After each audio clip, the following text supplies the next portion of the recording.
Hey friends, it's that time again. Kenny Jahng here. We are in the ChurchTechToday universe with AI, and one of the things that I was able to do, this is the power of social, friends. I was able to get on a platform, learn about a new tool, and then immediately connect with the founder. And this is somebody that actually been following from afar. It's one of those things where, hey, one day I'm going to eventually meet him in person and compare the profile pic to the human. But I've got Austin Armstrong on today. Welcome, Austin. How you doing? Kenny, thank you so much, man. I'm doing great. It's so uh, fascinating how quick we line this up. To your point, right? I posted about Bibley yesterday. You left a comment. I Yes. immediately messaged you, and here we are, 24 hours I mean, later, doing that. So that's the power of the internet, and I this just is the love power of the internet, and in terms of entrepreneurship, the reason why I love everything that you're doing and following, and everyone, we'll drop all his links below, but there is a bias for action that I think we both share, and I love the fact that you're also have, I'd say, 2 clicks forward in terms of generosity, of just sharing knowledge and everything that you're doing with people, that you have this posture of really openness, open-handedness in terms of something of scarcity. And so just thank you for everything that you are doing for all the people that you influence. So let's get right to today. The thing that piqued my interest is that you are out, I think, in the general sphere, at least that's how I've encountered you, sharing about social and AI and entrepreneurship, etc. But you launched a tool for pastors that is specifically Bible centered. And so I wanted to bring you on. So why don't you just share? So wait a minute, let me back up for this credit. I'm just so excited, Austin. Can you just give us the 30-second elevator pitch of who you are, what you're doing, how you're conquering the world out there? it. Yeah, sure. So my name's Austin Armstrong, and I am a social media addict. No, I've been doing this for 20 years now, which is kind of crazy. I stumbled into social media in its infancy when I was 14 on MySpace.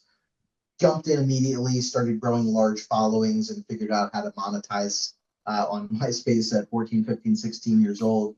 I was in the marketing agency space for about 11 years. Uh, I started growing my personal brand really online 7 years ago. And can you still hear me? It said Yeah, failed to detect my audio. Okay, actually, sorry about that. I this don't know. audio is actually better. Oh, cool. Okay, Zoom. Yeah, it just popped up for some reason. Yeah.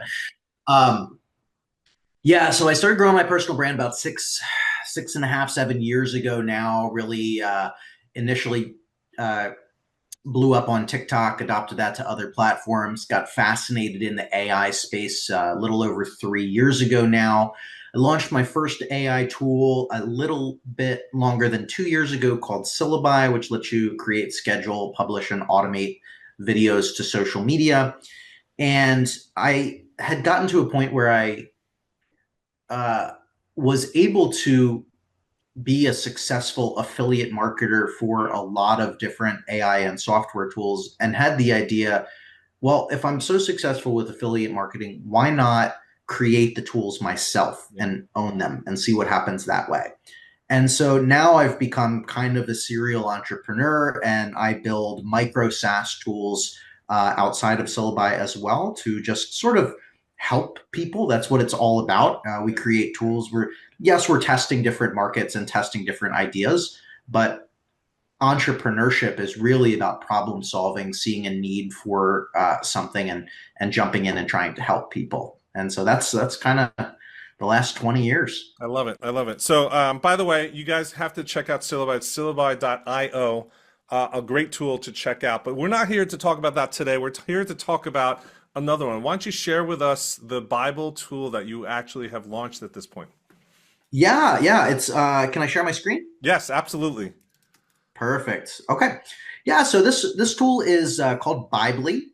So it's Bibley.io, and we train this on the Bible. And there's actually 27 different tools and use cases within it. So you can use it as a AI powered Bible study tool. Let me show you, kind of just immediately jumping in. So there's a lot of these tools in here. apologetics helper, end time analysis, sermon builder, biblical character study, biblical festival explainer, biblical name meanings. I don't need to shout all of these. I'll kind of go through and we can test some of them. But it's really just designed to give you a better understanding of the Bible, and yeah, and it's been fascinating. We actually just launched it yesterday, and it's been amazing to see how much interest there is so far.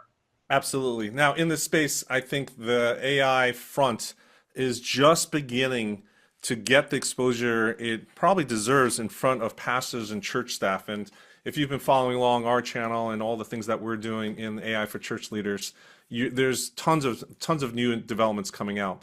But this tool in particular, I think, was interesting to me because it actually is one of those things where it's almost like a Swiss Army knife. Instead of taking the approach of, hey, there's an app for that, and going down a very specific path, you actually have a diversity of use cases. And I'd love to hear, like, how did that come about? Like, where did that product development plan come about? And are you planning to add, like, what's the next step? Because you have a definite, a great palette of tools, but I can see how now you can go in so many different directions from here.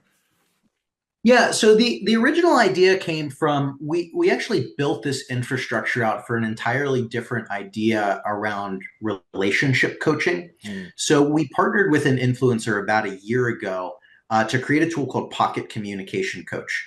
And what that does, we trained it off of this relationship coach. Shout out to Ken Canyon.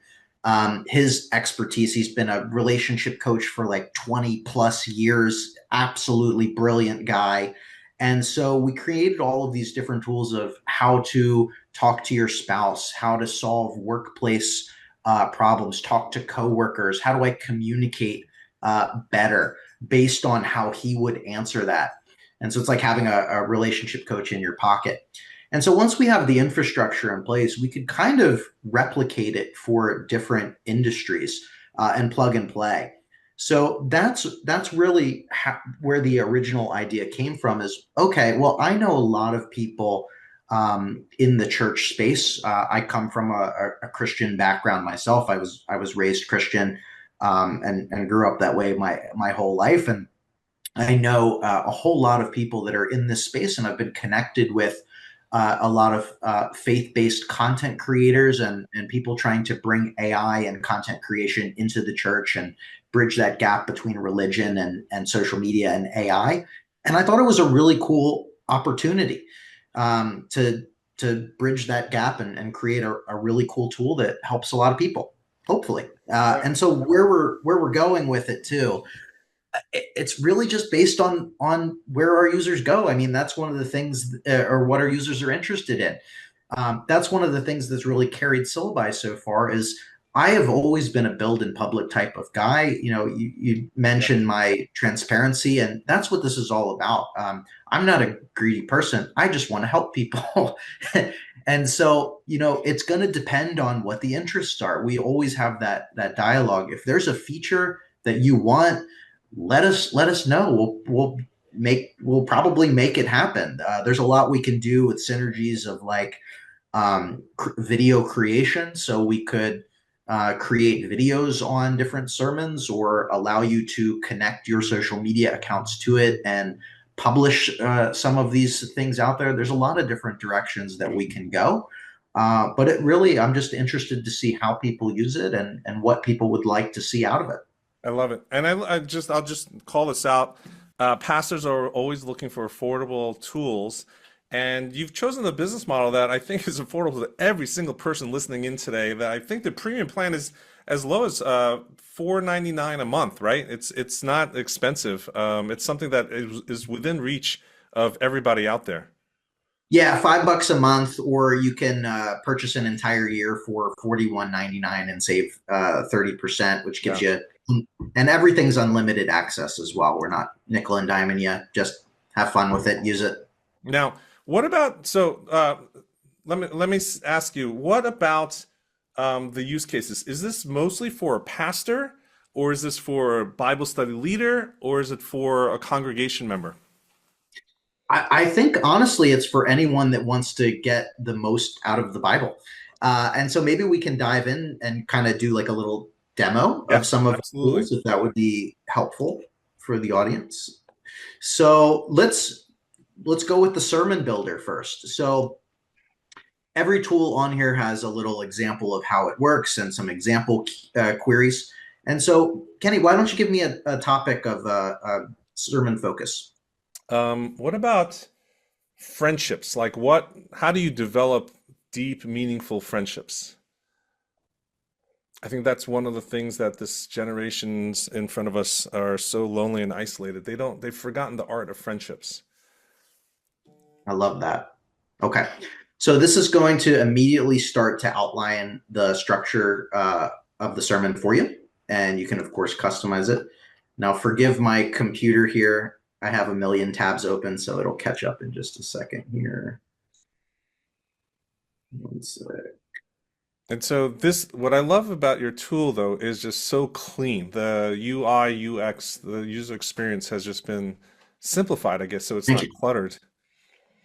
Thank you. Um, yeah, we we've done a lot of user interviews with a lot of these Yeah. tools, and so we try to make it as simple as possible. But here's our sermon example, and you can customize this however you'd like. But there's an introduction here. You can give an opening anecdotal story, thesis statement, biblical references, and the verses that you can pull from here, main points of the sermon, and then a conclusion, final thoughts, and you can use this to save a whole lot of time. Yeah, and then you can just click, say, copy, and put this into Google Docs and work on it further, right? Yep, absolutely. There's a one-click copy button there, right here on the right-hand side. You can also share this document with somebody if you'd like. But yeah, it's just as simple as copying and pasting that over into a Google Doc, and feel free to customize it however you'd like. Awesome. What about the tools for personal study? So, if you are an actual congregation member and you're trying to go down, maybe I think the tool that I liked was I think you have a biblical character tool. Yeah, biblical character study. All right, give me a character. Habakkuk, How do you spell that? Habakuk, Okay, Habakuk, or maybe it's KKUK. There you go. It found it. there you go. Cool. Yeah, so we can see Habakkuk is one of the 12 minor prophets in the Old Testament of the Bible, recognized for his profound contributions in understanding faith, justice, and God's sovereignty. Here's an overview of him, including his roles, key qualities. And of course, my browser keeps crashing there. So just give it a second.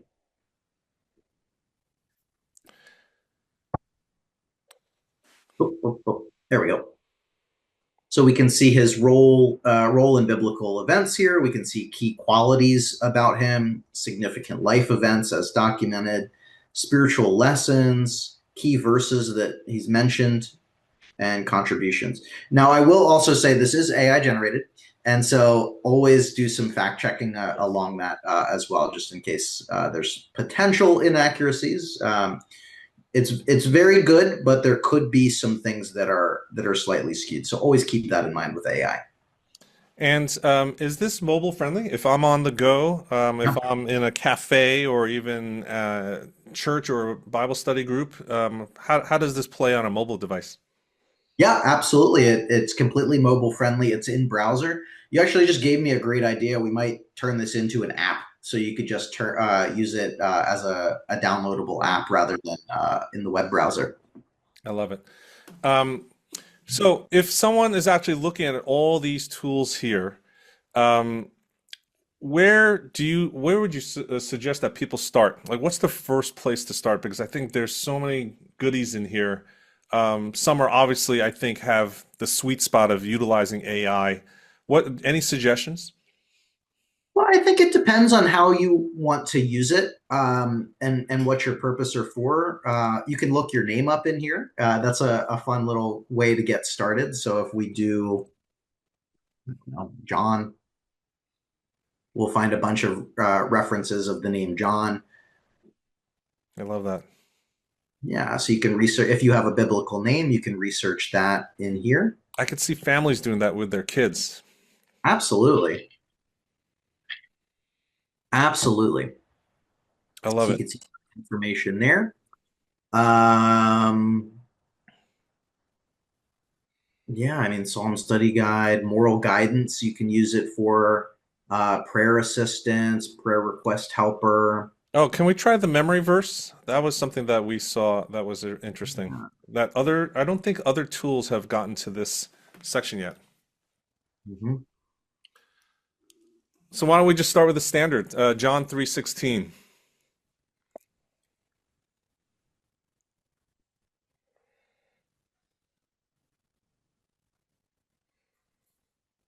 Yeah, the mnemonics I think is really good. So here. So I could see how leaders, even parents, pastors can go to this tool and even use this with their families or with their groups or even by themselves, right? And to actually use this as a challenge, run contests, and Yeah, I right? love that. Yeah, try and memorize one verse a day. Yeah.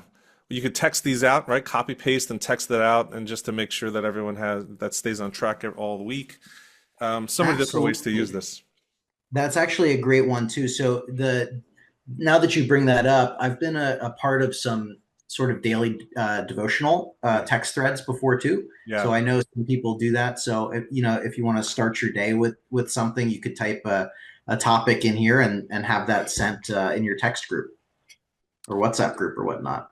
Well, thank you so much for sharing a view of this app. It's at, I think it's at this cusp of being able to personalize direct access to more resources and personal study, both for the parishioner and for the pastor. Before I let you go, you have so much insight and experience on digital side of community development and all that kind of stuff. I would just ask you, what's one or two things that you might offer in terms of suggestions to the church, to pastors who are trying to reach as many people in their zip codes as possible? What's one or two things that you would suggest in terms of their posture or tactics or strategy, something that you would advise a friend if you came across a pastor at Starbucks and you're meeting with them regularly? What's one direction you would send them off and say, hey, you need to think about this kind of stuff for your own ministry? Yeah, I would record every sermon on video and turn it into short form clips and repurpose those clips across TikTok, YouTube Shorts, Facebook Reels, Instagram Reels, X, every social media platform. If you're recording an hour and a half sermon, you're going to get a lot of clips out of it. You could use a tool like Opus Clip Yeah, to do this very quickly if you don't want to have a manual person edit it for you, and just post 1 to 2 every single day. And that will help your accounts grow. That will get the word out there. I've even seen churches live stream on YouTube and Facebook. Don't be afraid of video to spread your message. absolutely. And then I think the golden rule across all social and digital is the keyword consistency, right? Can you just talk Oh about yeah. that? Just why is that so important? Well, it's like compound interest, right? The more that you do it, the easier that it gets, and the more and more the successful results come from that. And so it's just your number of at bats. The more that you post, the more anecdotal evidence that you're going to find of what tactics and strategies and types of content actually work online, so that you can double down and do more of that thing. It also just allows you to stay top of mind with people on an ongoing basis. There's a great sort of story that I'm going to butcher about the real estate agent at the family dinner, and cousin Austin is saying, "I just bought my first house, and I'm so excited about this." And the real estate agent cousin says, "Why didn't you use me as your real estate agent?" And they say, "Oh yeah, oh gosh, I completely forgot. I just found somebody on Instagram that I've really enjoyed their content to use." Right, and so if you are not top of mind, somebody else is. Yeah, So that's a good word from Austin. Consistency and video. As I always say, video is the new black. You just need to invest in video, video, video. And I love your sentiment of like it's all about just the number of at bats you have. You just need to continuously be top of mind. Thank you so much, Austin. As we leave, what's the best way for people to follow you, to get into your orbit? What's your native platform, and what are some of the other places that people could see and just enjoy and benefit from the content that you're putting out? Yeah, well, thank you so much again for having me on, Kenny. It was an awesome time. My main platform is Facebook. So that's where I'm most active all day, Austin Armstrong. I am active on every other platform. If you just do a search for Austin Armstrong, I am the nerdy AI with glasses, Austin Armstrong. I am not the like hunky stud from LA with curly hair, Austin Armstrong, nor am I the Florida Gators defensive line coach, Austin Armstrong. I'm right there in the middle. The friendly one. So, Austin, hopefully we'll have you back. Everybody, please let us know what resonated with you in this conversation and what questions do you have. We'll drill down further and somehow twist Austin's arm to come back and visit us again here at Church Tech Today. Thank you so much, Austin, and thank you everybody for chiming in. We'll see you here in the next video.